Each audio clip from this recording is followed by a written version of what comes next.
All right, that's fine. Oregon State, Washington State, they don't have to be a Power 5 conference, except that might cost ESPN $300 million. This is Locked On Big 12. You are Locked On Big 12, your daily podcast on the Big 12 Conference, part of the Locked On Podcast Network, your team every day. Happy Tuesday, everybody. Welcome to Locked On Big 12. Drake Toll from ESPN Central Texas. That is the man they call Immaculate. At Immaculate View on Twitter. Birth name, Immaculate. No last name, no middle name, just Immaculate. And let me tell you what.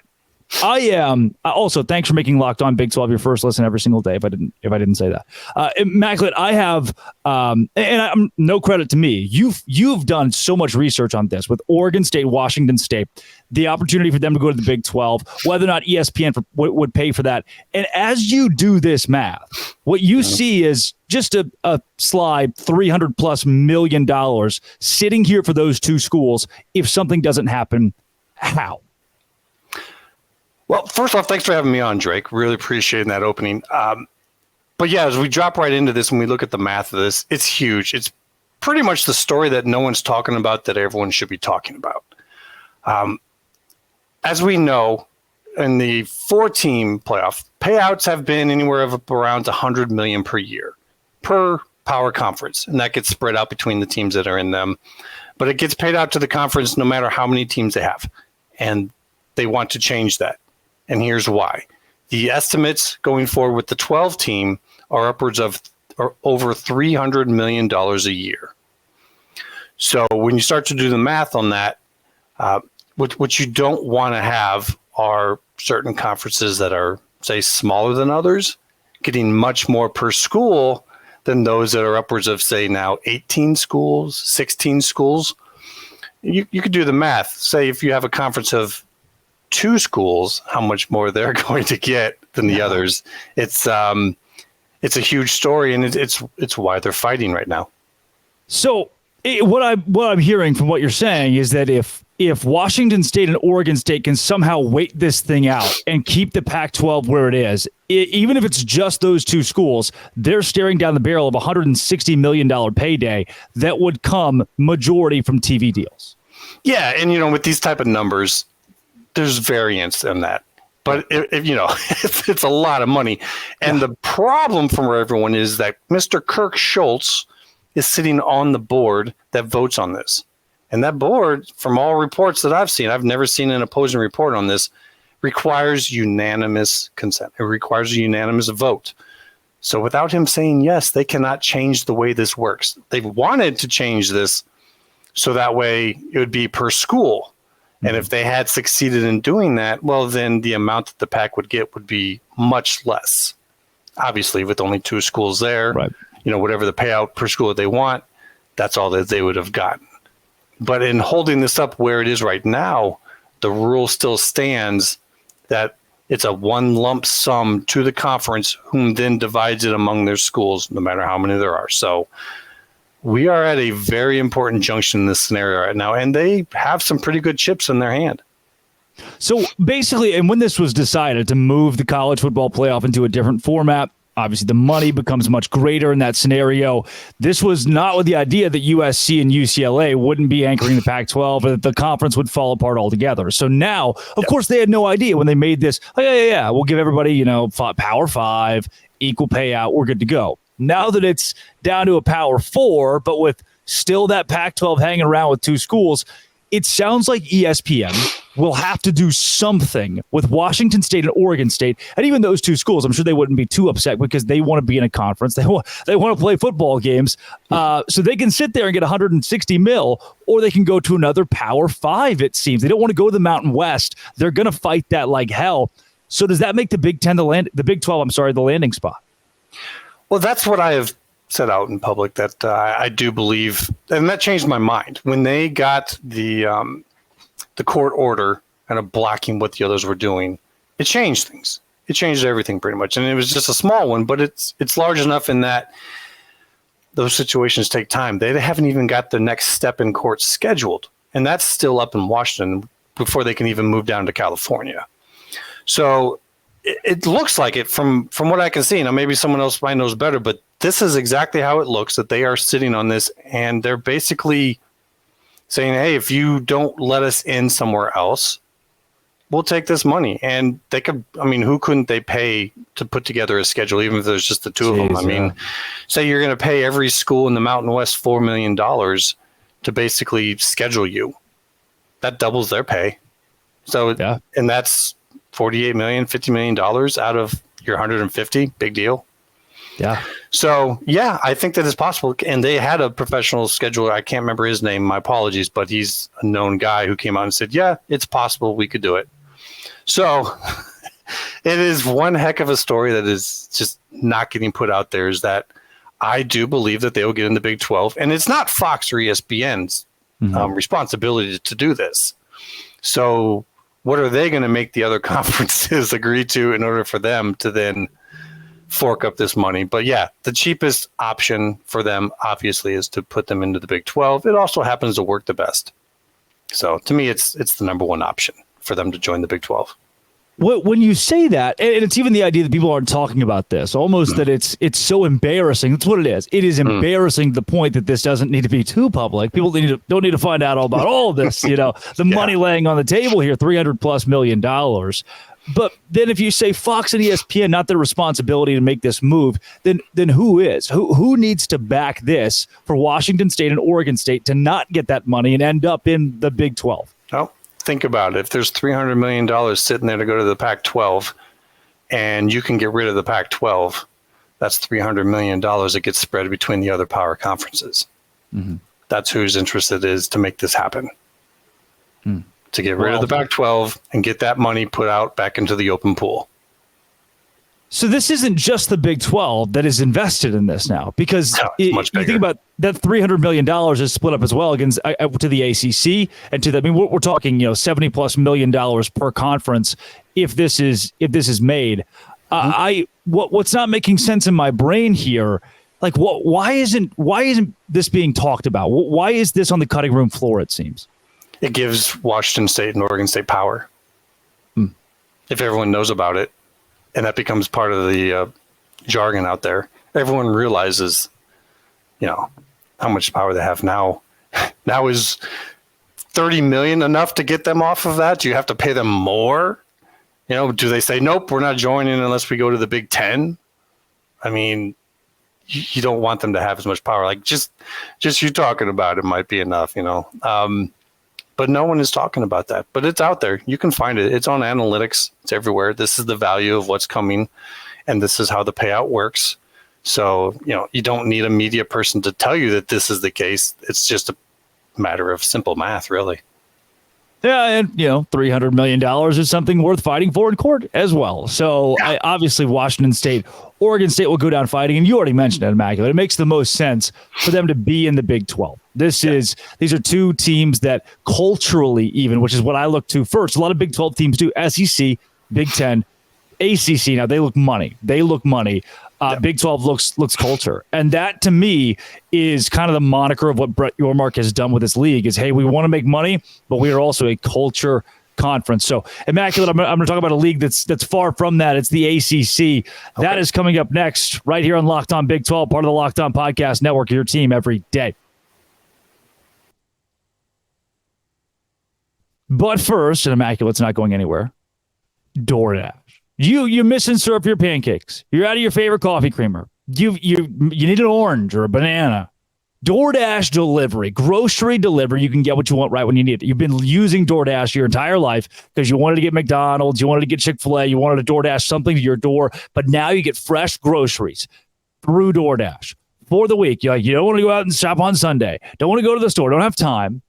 DoorDash will deliver it right to your door. You trusted them before, trust them again. Thousands of grocery stores to choose from. You get exactly what you want, exactly what you ordered, or DoorDash will make it right. Sit back, enjoy quality groceries. Get 50% off your first order. That's right, 50% off your first DoorDash order with up to $20 value when you use code LOCKEDONCollege at checkout. Limited time offer. Terms apply.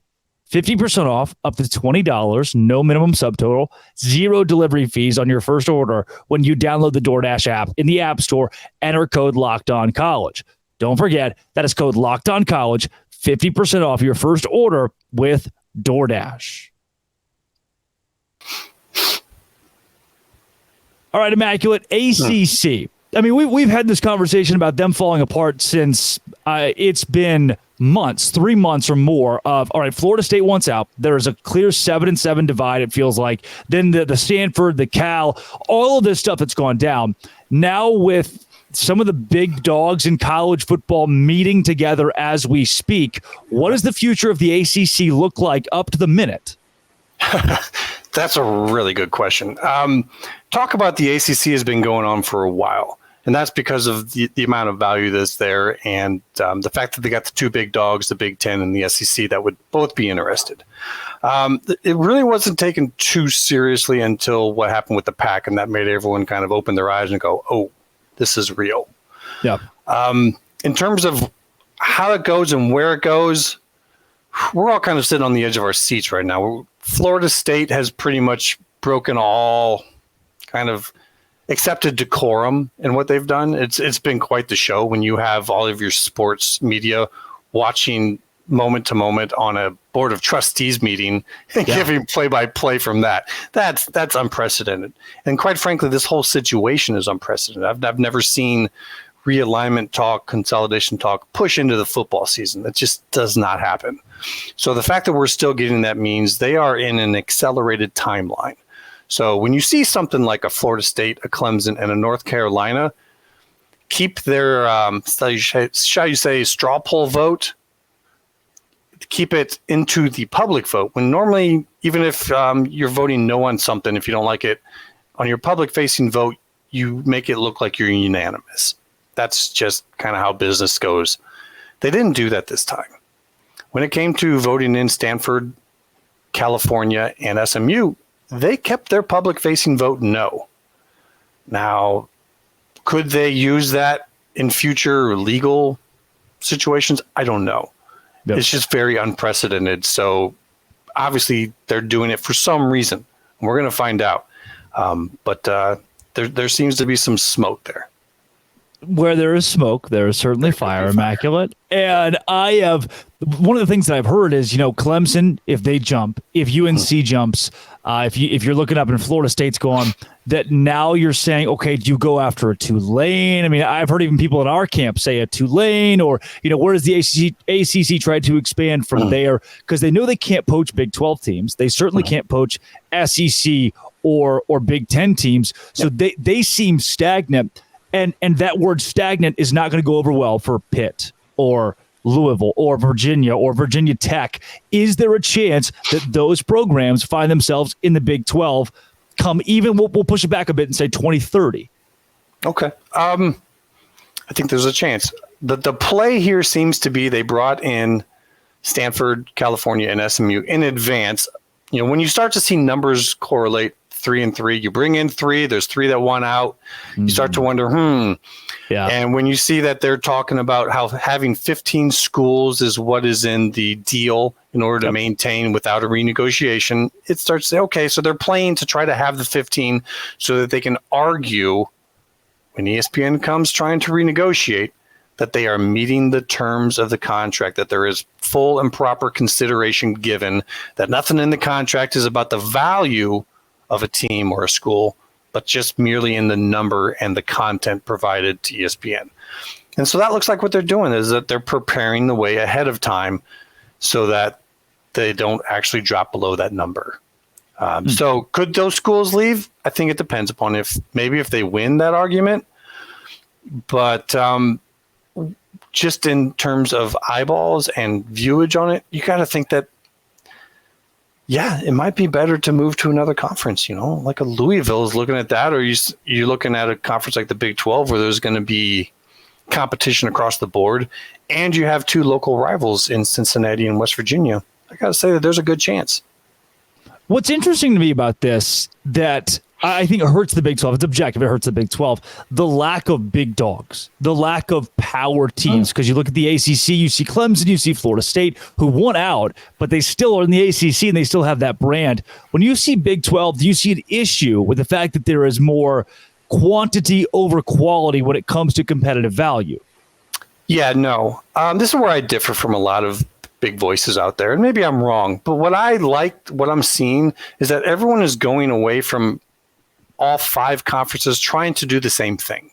Because when all 5 conferences are trying to run the same model and do the same thing, of course, you're going to have winners and losers. It's just how it is. Right. So I think where we're going now is from 5 to 4, and each conference is a different model. So you have kind of a different product that you're providing. Now you have the Big Ten is going to be the premier coast-to-coast conference. That's pretty obvious. Yep. The Southeast Conference is going to be in the Southeast, and it's going to provide to the people there who want their specific regional brand, and that brand is a national brand, so they're just fine. The Big 12, it's kind of this next tier down, but it's not in a bad way. It's kind of these teams who struggled against the major brands year in, year out. Now, does that make them more valuable to constantly be that team that's struggling against that, or are they more valuable now when you can be in a conference where you never know who's going to be the power of the year? I personally find that more interesting. Maybe I'm wrong, but I like that they are now something different, something unique. And I think that that's going to possibly be the case in the future with the ACC as well. I hope so. And I almost hope that some of these other leagues are dominated by 2 or 3 teams, as they have been for the last couple of decades, a la Ohio State, Alabama. And if you look at the Big 12 as the only conference with true parity, and that drives viewership. I'm like, I hope I'm not the maniac that thinks that's something good for the Big 12, and the rest of college football will see it that way. And speaking of the rest of college football, the landscape changing, all this playoff stuff, let's go. The new 12-team playoff. If you 1 year earlier, immaculate, it would have benefited. It's been a good one. Would have benefited the Big 12 and college football so much. Let's do that here on Locked On Big 12, part of the Locked On Podcast Network, next. But first, it's Jase Medical. Have you ever just wanted to not go to the doctor? Been like, oh, no, I'm going to have to go to the doctor and wait in line. And there's going to be a long line, and it's going to be like kind of not that fun. The Jase case at Jase Medical provides 5 life-saving antibiotics for emergency use. All it takes to get the Jase case, fill out a simple online form. In some cases, you jump on a phone call with one of our board-certified physicians. You get ongoing care from the physicians on any treatment-related questions, doctor-created, doctor recommended. Don't get caught unprepared. Everyone should be empowered to take care of themselves and their loved ones. Jase handles everything from online evaluation to licensed pharmacy medication delivery and ongoing consultation and care. Jase Medical. Right now, everyone should be empowered to take care of themselves. Get $20 off these life-saving antibiotics today from Jase Medical by using code LOCKEDON at checkout. Jase Medical, JASE medical.com. Get $20 off life-saving antibiotics today from Jase Medical by using code LOCKEDON. All right, 12-team playoff. We get it next year. But how we got it this year, now you're talking about an opportunity for a Kansas State, for a TCU, for a UCF who looks good. Even in a loss to Kansas State, looked good. You're talking about more teams with a chance to play in the college football playoff. But right now, the Big 12 in the playoff down to a 2-dog race, Oklahoma and Texas. The last 2 dogs we needed it to be. This would have been the perfect year for 12 teams. Yeah, and it really comes down to, like, if you look at last year, how interesting that would have been. Kansas State would have been in because they were a conference champion. Yep. They would have been in one of the – they would have actually had a bye. And yet – yeah, and TCU wouldn't. TCU would have been in there still as one of the 12, but they wouldn't have gotten the bye. And yet, because we're in this stage of it still, TCU gets in and Kansas State did not. It's a very interesting look, probably the best one across the board as to – how different these 2 tournaments could be. And so when you look at it this year, yeah, right now it's kind of looking like Oklahoma and Texas are the front runners. You could possibly get both of them in if they both go into, say, whoever loses their matchup in Dallas would then win the conference championship game. I can see both going. Yeah. If one of them loses and then loses again, probably not. And right now, I don't know if another team is really going to step forward. Maybe Kansas. They're looking pretty good. Are they better than Oklahoma? I'd like to see. I'd like to see how that goes. In terms of who makes it, though, unfortunately, this year, Oklahoma and Texas are kind of really standing out. Yeah. But, going forward, especially next year, man, hopefully there are some standouts in the Big 12 and they don't just kind of beat each other across the board. But there's a lot of possibilities with it. And I know that you like that part, the parity. There is the luster of the fact that there's not one true team in the Big 12 that's going to dominate year in and year out. I don't think Colorado will be that when they get in. I don't think Utah will be that when they get in. And even before I ask this question, do you agree with that assessment? Because Colorado and Utah are both good. Yeah. But will they dominate? I think Colorado's going to be pretty tough next year. I think I think he has got a 2-year plan. I don't think it's a 1-year plan. The first year of transfer portal for him was a quality, or actually I'd say a quantity. He needed to get a lot of players. Second one is going to be quality. He's not going to be, because first-year coaches can get a lot more out of the transfer portal than you can. So he's got to focus in on quality, and he's got to do it on the line. But I think if you're a lineman right now, you're looking at them now with a much different light than you were, say, before the season. Yeah. Going, do I want to take a chance and go there? But if you are now and you know they're going to the Big 12 and you know that you have a pretty good chance to go all the way to the CFP, I think he's going to have people calling, and I think they're going to be some studs that are maybe going into their senior year saying, that's my shot. That's my shot. So, and I think the same is with Utah. If you're someone on the offensive side and you're seeing this defense holding them in with their second and third string backup quarterbacks going undefeated, who saw that? No, so I think Utah could be a player as well next year. You got some tough ones coming in. You got Dillingham in Arizona State kind of showing up and making the calls himself this week, saying, this is what the team is supposed to be. That wasn't. Yeah. So it's going to be tough. TCU could be back. Baylor could be back. Maybe Houston gets their stuff together. Texas Tech maybe has the year that they should have had this year. Who knows? It could be a fun conference to watch next year. Yeah, and again, I think that's what makes it great, is that maybe Colorado is good, but we don't know. If Georgia was coming to the conference next year, you'd be like, okay, well, this is right. It's obvious how this story is going to end. But here you still have so much that is up for grabs in this league. And of course, Utah brings quality. Hopefully, Jedd Fisch can turn things around at Arizona. As for this 12-team format, though, do you think, because we're talking about how intriguing this would be, basketball gets 64, football could never do that. But is there a path for further expansion of the playoff as we go down the line? Because the FCS has done 24 successfully for years now. Most people say yes. I kind of have a different view on this, and it's based upon what Yormark said. During his interview with Joe Klatt, he said that the 2026 was a blank slate. I take him on his word. And so for me, I could just sit here and say, yeah, we're going to 16. That's not so much fun. I kind of have some other views in terms of where they could go, because what we have is a regular season where it is supply heavy. There's no more money in paying for regular season. The postseason is demand heavy. There is a lot more room for more games there. So if you just go to 16, you're adding a little bit of games, but you're not really meeting demand. So I'm kind of looking for something that adds more than that. And so depending upon where some rule making goes, we could see something even bigger. A 24, a 32, maybe even the 64 that I wrote off already. Conference playoffs that lead into a national tournament of champions. I mean, and look, the NFL, almost half the league makes the playoffs. That's what the NFL is. It's 2 conference playoffs that lead to a Super Bowl. That's really all it is. Yep. And so it would be the NFL model that everyone thinks that they're going to take up. It'd be, if you have a 20 to 24 team conference, all of a sudden now having a conference playoff, if you say have 4, 5, or 6 divisions with, all these division champs coming into it, it's a much different game. And, saying like the Big 10 or the Big 12, which are coast to coast, you're giving people a coast to coast product in your conference playoff. I don't know if it's happening. It's just kind of an interesting discussion point. And it doesn't dilute the regular season because NFL still sells out stadiums in week 9. So it actually improves the value of the regular season because now your division champs matter.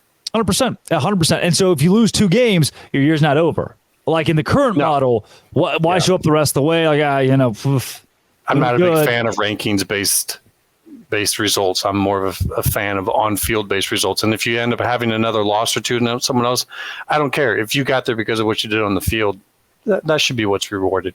100%. Immaculate, you nailed it. You nailed the whole show today. Thank you for joining Locked On Big 12, bringing that insight to everybody here. How can they find you and your work? Well, you can find me on Twitter X. I am at An Immaculate View.